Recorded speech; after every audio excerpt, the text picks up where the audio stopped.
dans le train. Excusez-moi, vous savez ce qui se passe? On n'a eu aucune annonce depuis tout à l'heure. Le train est complètement arrêté depuis au moins 20 minutes. Oui, j'ai regardé sur l'appli SNCF. D'après les informations en temps réel, il y aurait un incident technique sur la voie, un peu plus loin. Apparemment, on repart dans une demi-heure environ. Une demi-heure. C'est vraiment embêtant.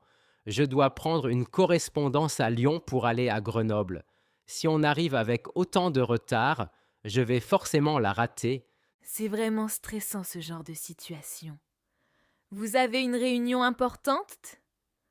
Oui, un entretien professionnel. J'avais prévu large, mais là ce n'est plus suffisant. Est-ce que vous savez si on peut obtenir un remboursement dans ce cas? Oui, tout à fait. Vous pouvez demander une attestation de retard au contrôleur avant de descendre. Ça vous permettra d'être remboursé en partie selon le barème de la SNCF. Ah bon, je ne savais pas que c'était automatique. Il faut faire la demande en ligne ensuite? Exactement. Vous allez sur le site ou l'appli, vous entrez le numéro du train et la durée du retard. Et le remboursement est fait sous forme de bon d'achat ou virement selon ce que vous choisissez. C'est bien organisé finalement.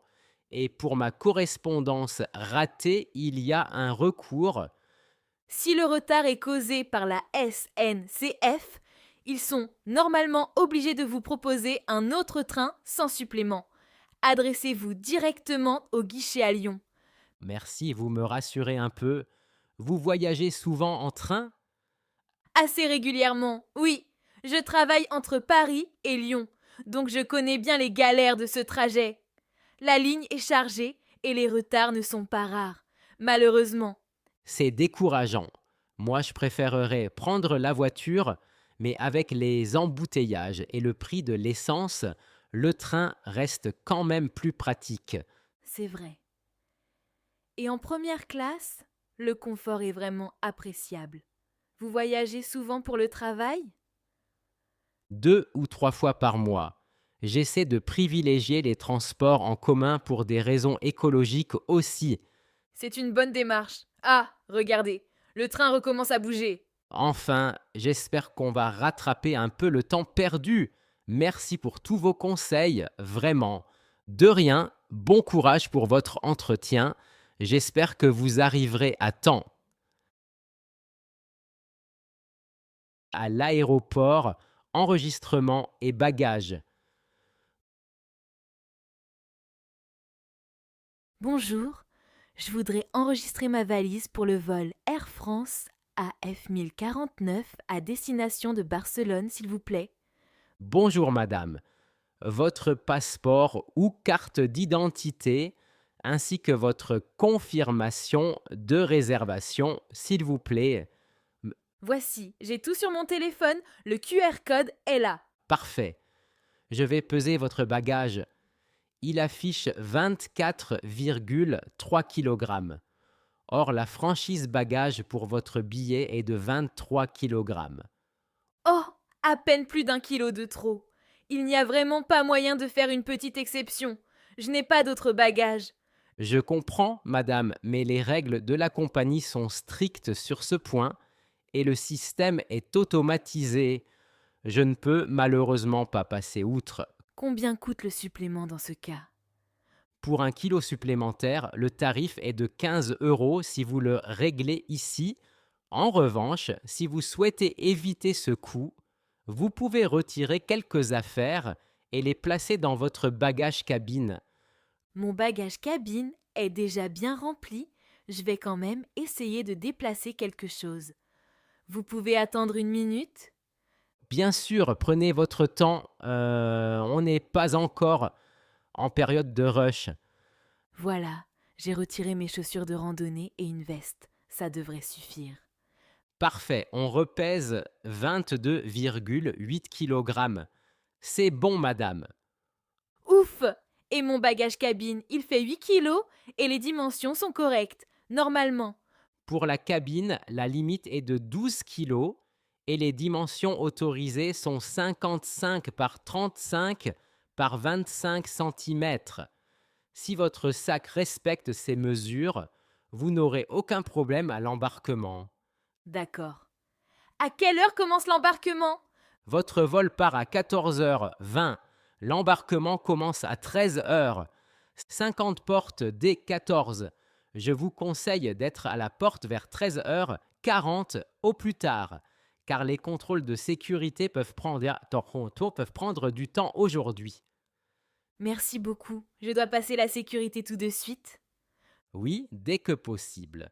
Suivez les panneaux Départ internationaux. Bon vol, madame. Merci. Bonne journée à vous. Dans le métro, orientation et conseils. Sur un quai du métro parisien, une femme cherche sa direction.